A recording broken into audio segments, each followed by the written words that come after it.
Hi, I'm Julia. Welcome to the Writer's Room again. It is Sunday. Today I have a story that I just finished yesterday, and it is a nonfiction story. It is titled Their Story. I'm not going to say too much today about giving anything away, but there might be some questions at the end. It's got a couple really interesting things that I found out actually a few months ago. But here it is. You could hear the summer crickets playing a song with cicadas in a pitched symphony that night. It covered the sound of the heavy tires that crunched in the driveway's dirt. The 1960 powder blue and silver Chevy convertible rolled out as quiet as it could past the lighted window where Margaret Warner sat at her kitchen table reading her newspaper. Three young teenagers pushed the heavy car down the driveway. They are crouched down at its sides, with one teenager with the door propped open, holding the steering wheel straight. The car rolls out nicely past a two-story colonial house, with some of its occupants sound asleep inside, except for Margaret, who sits illuminated by the window light. Ellie looks over at her mother. She winces a little, feels a slight ping of guilt for sneaking her mother's car out with her boyfriend Dave and his friend Bob tonight. But roll on they do, down the driveway and out onto the street. Bob, a gangly-looking teenager with dark hair and eyes to match, says, "Let me drive, Ellie." She tosses him the keys she has so giftedly lifted from her mother's pocketbook earlier that evening. "Drive slow," she says. The three teenagers pop themselves in the car, 1, 2, 3. Bob's behind the wheel, Ellie in the middle, and Dave beside her in the passenger seat. The door is shut with a careful click. Bob puts the key in the ignition and the powder blue and silver Chevy fires right up. Their hearts are pumping at a fast clip with adrenaline coursing through their young bodies. They drive off down the unlit street, some 20 feet or so. Ellie reaches past Bob's hands on the steering wheel and pulls a silver knob on the dashboard, turning the headlights on. Just then, another car pulls out of the side street, nearly clipping the back end of the convertible. The driver honks his horn and shouts out his window, "Hey!" Bob hits his gas pedal with a punch. The big Chevy speeds off down the street. They laugh and are feeling elated now that they have pulled off the grand car theft.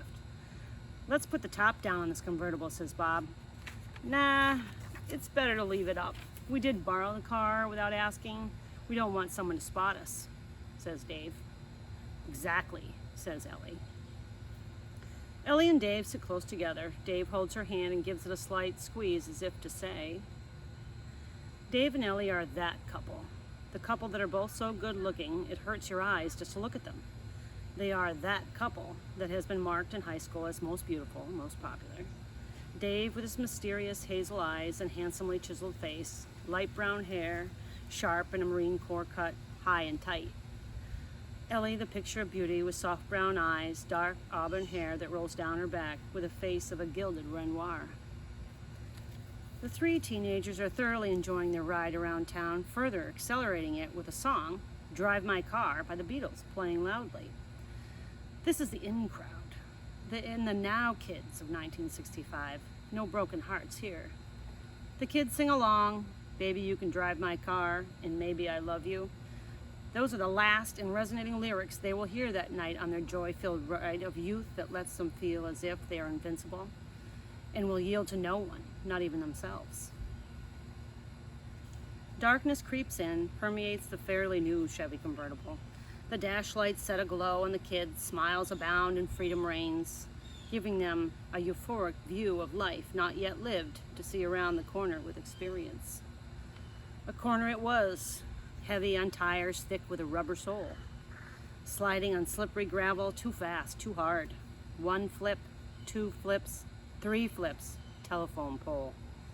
House lights go off one by one down the street and onto the next block and on through the small city. Street lights clip off one after the other.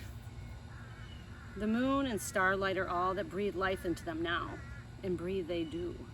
They walk away, a bit dazed, bumped and scratched. Not so much for the heap of scrap metal that used to be a fine car. Northampton, Massachusetts spent a dark night that evening in 1965. Dave and Ellie head off down a set of railroad tracks nearby. Bob runs down the street off into the night, and with his teenage years ticking down like a timer, but not in minutes or hours, but in a 3-year plan instead. A few walking miles of near silence, the young couple cannot imagine a fate less than the total car they left behind. Nearing Ellie's house, they stop off at her friend Nancy's house, who is camping out in her backyard with a couple of other classmates. There is a campfire ablaze with a smell of burnt pine and maple. It draws Ellie and Dave closer. They say hello to their friends. They talk it over with their confidence about the accident. "What happens next?" says Ellie. "We tell the truth," responds Dave. "My mother's going to kill me." "Let's get it over with," says Dave. The kids say their goodbyes, there are well wishes, and it's going to be okays heard. Would it though? What could possibly be the punishment for Ellie and Dave? The two teenagers walk up the backyard between Ellie's and a neighbor's house. Quietly they stand in the shadows out by the back garage, some distance from the house. They notice flashlights bobbing here and there, and as well a shiny police car in the driveway, accompanied by Dave's father's station wagon. "Oh no," says Ellie. "Shit's gonna get real," says Dave. Hand in hand, they walk forward out to find out their fate, facing it head on. Instead of from the side like that destroyed car they left behind. The side impact of the telephone pole and keeping that top on that convertible saved them that night. Seatbelts? The car didn't have them. With foot tapping, Margaret, Ellie's mother, stands in the doorway as the couple approaches. "Call your father at the Long Meadow house. He has a few words for you." Dave's parents stand shaking their heads. The rest is history for them. Dave was sent to live in Vermont with his Aunt Ginny and Uncle Gerald. He would end up working on a dairy farm for the family and would go on fishing trips to Lake Champlain and hunting in the Green Mountains. He would end up loving his time here and the family that became so very important to the young man he was becoming. He missed Ellie, of course. That very cold and dissenting conversation Ellie had with her father that night in 1965, after the accident, would leave Ellie sent off to an all-girls boarding school in Craftsbury, Vermont, some 20 miles from the Canadian border, and more than 200 miles from Dave. Dave's time away was about a year. Ellie's time was also a year in penance. Really, though, dear Prudence was there, Ellie's roommate. She made the time a little better for her. Prudence was always so kind to her. She liked to burn incense and candles in their shared dorm room. She was even known to sneak in a puppy or two, just for the fun love of it. Prudence had a peaceful way about her, unassuming to anyone, especially Ellie. Life would pass without any interruptions or visit home over the next year for Ellie. She was 16 when she was finally allowed to go home. Dave, too. What will they do? Find each other in the high school hallways? Perhaps cross each other's paths on the city sidewalk? Maybe see each other over a campfire out at a friend's house? Maybe they meet each other behind an old house next to an old garage with a set of train tracks behind them near the center of town. That might lead them to times and years where there is another car accident, the Vietnam War, a baby girl, and perhaps as well a Beatles song that comes along too. That's part of their story. Well, that's about my parents. Very incredibly talented and gifted people they are. I think my ability to express myself, whether it's verbally or the written word, definitely I get it from them.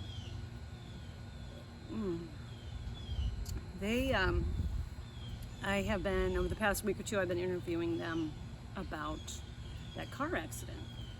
If I knew about it, I said, well, that would be a really great story.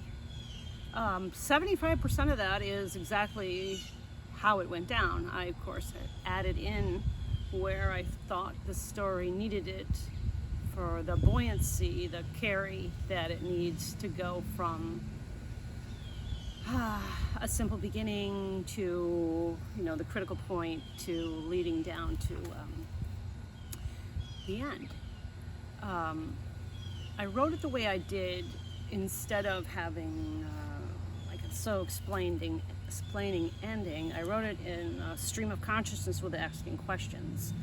Faulkner is my most favorite author, and he wrote The Sound of the Fury, which I've read probably like 12 times at least by now, and I still keep reading it because I keep getting more from it. To be able to write thoughts well and to show where they're coming from. The person, which character.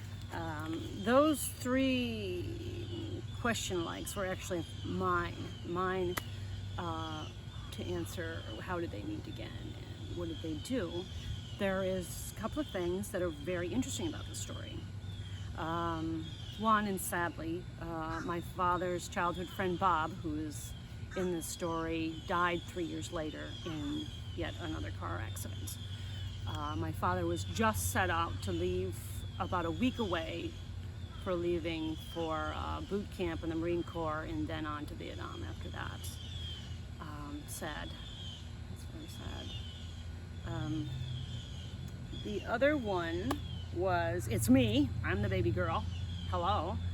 And then the last one, the most interesting one is, maybe about 3 months ago, I'm talking to my mother on the phone, as we do, weekly, usually, and she says, I just read this great article in the Parade magazine. I think it comes from mostly like the Sunday papers. She said, I just read this great article about Prudence, my roommate from college. And I was like, oh really, tell me about this. What is so interesting about it? She's like, well, she was Dear Prudence. I'm like, what do you mean she was Dear Prudence? She's like, she was Prudence Farrow. She was what the Beatles wrote the song about. So I was like, I nearly fell off my chair. I was like, what? I am 50 years old and you're just telling me this now that, you and my father named me after a Beatles song from the White Album, and Dear Prudence is on there too, and you have this whole story about her and how you met her and shared a dorm room with her. Yeah, she was like, well, I forgot. I was like, you forgot? Maybe a few days ago, I actually asked my father the same thing. I said, did you know about Dear Prudence? And he was like, oh yeah, that's right. But in my parents' defense, it was 55 years ago that the accident happened, that they were both sent away. My mother to a private boarding school and my father to his family in Vermont. So it is a lot of time to pass, yet I'm still pretty stunned. I think it's incredibly cool that my name is also on the same album as Dear Prudence is. I just think it's really special. Thanks for listening today. I hope that I haven't talked too long and I'm keeping your attention, and that you're enjoying these. Any questions?